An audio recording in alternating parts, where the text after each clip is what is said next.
साथीहरु नमस्कार। म आजको भिडियोमा किन हर्क साम्पाङलाई जिताउनु पर्छ भनेर भन्दैछु। हर्क साम्पाङलाई जिताउनु पर्ने मेन कारण ऊ वरिष्ठ राम्रो नेता भनेर होइन, उसले केही गर्छ भनेर होइन। एउटै मात्रै कारण के छ भने हर्क साम्पाङको पार्टी मात्रै एउटा यस्तो पार्टी देखियो नेपालमा जुन कुनै पनि फन्ड विदेशी एजेन्टहरू र विदेशी फाउन्डेसन आइएनजिओ एनजिओबाट चलेको छैन। अरु सबै पार्टीहरू कतै न कतै कुनै न कुनै माध्यमबाट विदेशी फन्डमा आधारित भएर निर्धारित भएर काम गरिरहेका छन्। अहिले राष्ट्रिय स्वतन्त्र पार्टी, अरूको त कुरा छोडौं, किनभने अहिले सबैको आशा भरोसाको केन्द्रबिन्दु राष्ट्रिय स्वतन्त्र पार्टी थियो हो र जित्छ पनि चुनाव, त्यसमा दुई मत छैन। राष्ट्रिय स्वतन्त्र पार्टीले 2/3 थल बहुमतको बीचमा सिट ल्याउनेछ, त्यो पक्का हो। तर त्यति हुँदा पनि हामी खुसी किन छैनौं भने राष्ट्रिय स्वतन्त्र पार्टीमा अहिले अमेरिकन एजेन्टहरू धेरै छन्। अहिले फन्ड लिएर राजनीति गर्नेहरू धेरै छन्। तपाईलाई म नामै तोकिदिन्छु।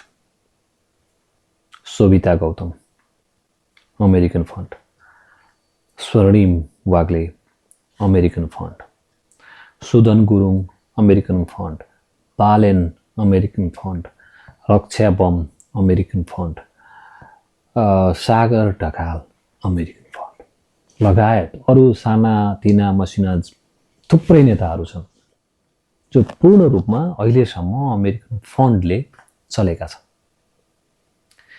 यिनीहरूलाई इन्डाइरेक्ट रूपमा एनजिओ आइएनजिओ को तर्फबाट सपोर्ट भए पनि यिनीहरूलाई एम्पावरिङ गर्ने युएस काउन्सिल, आइएनजिओ एनजिओहरू, बारबारा फाउन्डेसनहरू, यो सबैको कारणले गर्दाखेरि हामीले यिनीहरूले जिते पनि यिनीहरूबाट हामीले धेरै अपेक्षा गर्न सकिन्न र यिनीहरूलाई टक्कर दिनको लागि एकमात्र मान्छे हर्क साम्पाङ हो र त्यो हर्क साम्पाङलाई जसरी पनि प्रतिनिधि सभाभित्र छिराउनु पर्छ।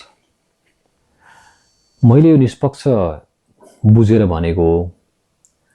हुन त हर्क साम्पाङ पनि नचाहिँदा कुराहरू लेखेर विवादित हुने, जातीय हिसाबले मोटिभेट हुने, यी सामान्य कमजोरीहरू हर्क साम्पाङका छन्।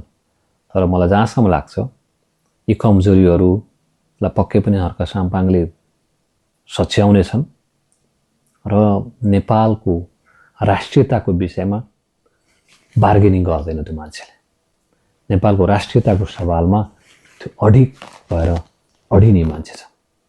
त्यो अहिलेको अवस्थामा सबैभन्दा महत्त्वपूर्ण कुरा हो। त्यही भएर राष्ट्रिय स्वतन्त्र पार्टीमा हर्क साम्पाङ मिसिनु पर्थ्यो। कमसेकम नमिसिए पनि प्रतिनिधि सभाभित्र मिसिनुपर्छ, हुनुपर्छ, हर्क साम्पाङ हुनुपर्छ र उसको आवाज नेपालीको आवाज हुन्छ। हेर्दै जानु होला, मैले यो भनेको कुरा पछिसम्म मिल्छ कि मिल्दैन यो यथार्थ हो।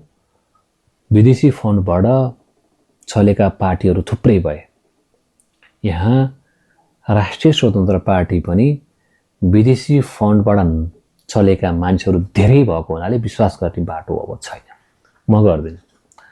मैले रवि लामिछानेको बारेमा धेरै खुलेर बहस गरेँ, धेरै खुलेर भने उसमाथि अन्याय भएको छ, भएको पनि थियो। अब त्यो सच्चिँदैछ। अब रवि लामिछानेलाई मैले बचाउ गर्नुपर्ने केही कारण पनि छैन र अब मैले राष्ट्रिय स्वतन्त्र पार्टीभित्र भएका कमजोरीहरूको बारेमा बोल्छु। म यतिखेर हर्क साम्पाङ प्रतिनिधि सभाभित्र हुनुपर्छ भन्नेमा केन्द्रित छु र त्यसको लागि आवाज उठाउनेछु। धन्यवाद, नमस्कार।